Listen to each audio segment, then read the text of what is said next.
Bismillahirrahmanirrahim. Assalamualaikum warahmatullahi wabarakatuh. Bertemu lagi dengan saya Herman Zambek. Kali ini saya akan membahas tentang ilustrasi awal mula kehidupan manusia. Semoga video ini bermanfaat bagi kita semua dan menjadi hidayah bagi kita semua. Terima kasih. Awalnya semesta itu hening, tidak ada apapun.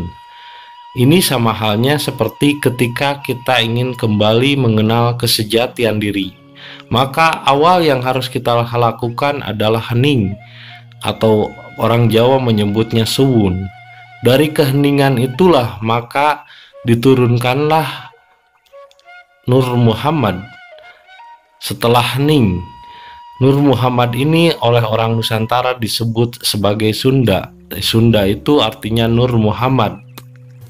Kemudian dari Nur Muhammad itu terciptalah malaikat, di mana malaikat tercipta dari Nur Muhammad, dan malaikat tercipta dengan jumlah yang tak terhingga. Maka bertebaranlah para malaikat untuk mengisi seluruh jagat raya, di mana jumlahnya malaikat ini tak terhingga dan banyak sekali. Kemudian dari Nur Muhammad itu diciptakan pula jin dari nyala api yang menyala. Artinya jin adalah unsur dari api, sedangkan malaikat sebenarnya adalah unsur dari air.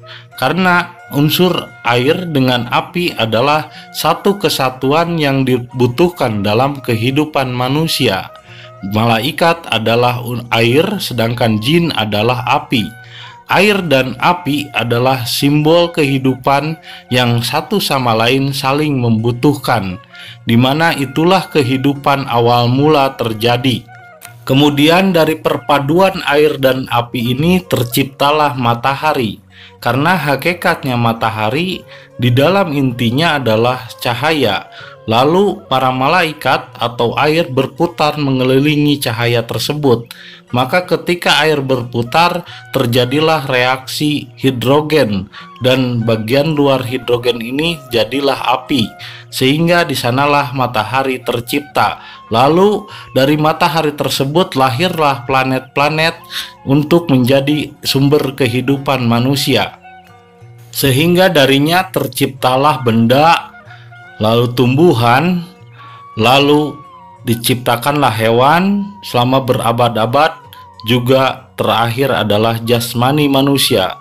Lalu Allah menciptakan perbedaan jenis kelamin, warna kulit, dan perbedaan bahasa sebagai tanda-tanda akan kekuasaannya. Dan Allah Maha Kuasa menciptakan perbedaan-perbedaan tersebut, karena sengaja Allah menciptakan perbedaan itu bagi mereka yang mau berpikir. Lalu Allah menyuruh para malaikat untuk mengontrol seluruh jagat ciptaannya. Dan para malaikat butuh waktu 100 tahun untuk mengontrol seluruh jagat ciptaannya. 500 tahun mengontrol ke bumi dan 500 tahun kembali kepada Allah. Sedangkan malaikat saja dengan kecepatan yang sangat cepat, yaitu kecepatan cahaya, butuh waktu 100 tahun untuk mengontrol dan kembali kepada Allah. Lalu bagaimana manusia bisa kembali kepada Allah? Sedangkan satu hari di sisi Allah itu 1000 tahun bagi manusia, dan malaikat butuh 100 tahun untuk kembali kepada Allah. Lalu dipanggillah para jin dan malaikat, dan diberitakanlah kepada mereka bahwa Allah hendak menciptakan suatu makhluk baru, di mana makhluk baru ini adalah makhluk yang lebih hebat dari jin dan para malaikat. Karena makhluk baru ini bisa kembali kepada Allah walaupun hanya beberapa hari, bahkan beberapa jam saja. Dan para malaikat pun bertanya-tanya, siapakah gerangan yang akan diciptakan Allah tersebut? Dan ternyata makhluk baru yang akan diciptakan Allah itu adalah Adam, di mana Adam yang dimaksud adalah sebagai khalifah atau pengganti Allah. Adam itu adalah wakil Allah di muka bumi, yaitu dengan meniupkan ruhnya, wa nafakha ruhi. Dan ruh itulah yang disebut dengan Adam, karena Adam itu adalah ruh, yaitu sebagai pengganti Allah yang hidup di dalam diri manusia yang paling dalam. Sehingga untuk mengenali Allah, maka cukuplah kenali dirinya sendiri. Kemudian Allah memerintahkan kepada para malaikat dan jin untuk sujud kepada Adam. Maksudnya adalah memerintahkan kepada hati dan pikiran untuk sujud kepada jiwa. Namun sebagian hati atau malaikat yang terkena hasut oleh jin atau pikiran tidak mau sujud dan tunduk kepada Adam, di mana waktu itu raja jinnya adalah Azazil. Raja jin ini tidak mau sujud kepada Adam, maka dari sanalah terlahir yang disebut Hawa. Hawa adalah nafsu atau hawahu, maka dengan hakikatnya Hawa atau hawahu adalah nafsu. Karena Hawa tercipta setelah ruh ditiupkan, maka di sanalah terlahir dua jenis kelamin yang berbeda. Setelah ruh ditiupkan ke dalam janin, maka terciptalah dua jenis kelamin. Di sanalah kemudian dikatakan bahwa Hawa tercipta setelah Adam, karena memang jenis kelamin ada setelah ruh ditiupkan ke dalam janin, lalu tinggallah Hawa di dalam rahim. Makanya dikatakan Hawa tercipta dari tulang rusuk. Lalu Adam dan Hawa tinggal di dalam surga, yaitu surganya alam rahim, sampai pada suatu masa tertentu. Namun Allah menyuruh mereka untuk tidak mendekati pohon terlarang, sehingga disebutkan di dalam ayat suci Al-Quran, Ya Adam kun anta wa zaujukal jannah wala taqrabu hadihi sajaroh. Hei Adam, bolehlah kamu tinggal di surga, tapi jangan dekati pohon ini. Pohon apakah itu? Yaitu pohon terlarang yang di dalamnya terdapat buah huldi. Buah terlarang ternyata adalah buah persetubuhan antara laki-laki dan perempuan. Namun hawa nafsu tergoda untuk memakan buah terlarang atau buah holdi tersebut, maka diusirlah Adam dan Hawa dari surga. Karena telah melanggar aturan Allah itu, maka dilahirkanlah Adam ke dunia dalam keadaan telanjang. Diturunkannya dari surga ke dunia ini dalam keadaan telanjang, dan turun dari surga ke dunia tepat di bawah telapak kaki ibunya, sehingga dikatakan bahwa surga di bawah telapak kaki ibu. Ini adalah berkaitan dengan hal tersebut. Kemudian ketika ia tumbuh besar, ruh atau Adam yang tadinya suci sekalipun terkontaminasi oleh nafsu-nafsu atau hawa, yaitu hawa benda, tumbuhan, hewan, dan jasmani, maka Adam atau ruh yang suci pun terkontaminasi oleh nafsu, jadilah jiwa. Apalagi ketika anak tersebut tumbuh dewasa dan belajar banyak hal, belajar banyak ilmu, maka ketika dia belajar dan berpikir, maka di sanalah jin terlahir. Meskipun jin ini dapat mengabulkan semua apa yang diinginkannya di dalam kehidupan dunia ini, karena hakikatnya jin itu adalah akal pikiran.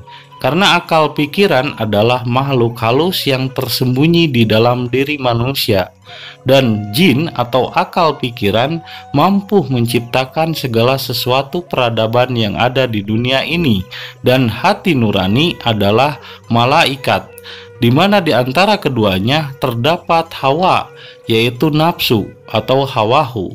Dan hawa ini adalah penyeimbang kehidupan manusia, karena tidak akan ada yang disebut dengan nikmat kalau tidak ada nafsu. Sehingga ketiga unsur dari hati, pikiran, dan nafsu ini adalah unsur kehidupan di dunia. Tidaklah disebut manusia jika ia tidak memiliki ketiga unsur tersebut, yaitu hati, nafsu, dan pikiran. Jadi hati, nafsu, dan pikiran bukanlah untuk dimatikan, tapi untuk dikendalikan. Lalu kehidupan ini bukanlah tentang salah dan benar, tapi tentang bagaimana kita mengendalikan hati, nafsu, dan pikiran kita. Namun pikiran atau nafsu itu sendiri tidak dapat mengubah dan mengendalikan dirinya kecuali diserahkan kepada Allah. Maka di sanalah dikatakan Adam bertemu dengan Hawa di padang Arafah. Padang Arafah yang dimaksud adalah padang pengenalan jati diri, karena Arafah di situ artinya adalah pengenalan diri. Man arafa nafsahu faqad arafa rabbahu. Barang siapa yang mengenali dirinya, maka dia akan mengenali Tuhannya.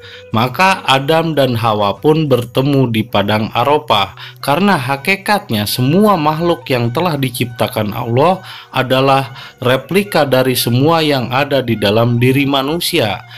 Karena apa yang ada di dalam diri manusia adalah gabungan dari semua makhluk yang telah diciptakan Allah di alam semesta ini. Jadi hakikatnya malaikat dan jin untuk sujud kepada Adam adalah hati dan pikiran untuk sujud kepada jiwa, agar ia kembali menjadi manusia, di mana manusia untuk kembali kepada fitrahnya, yaitu kembali menjadi manusia yang utuh.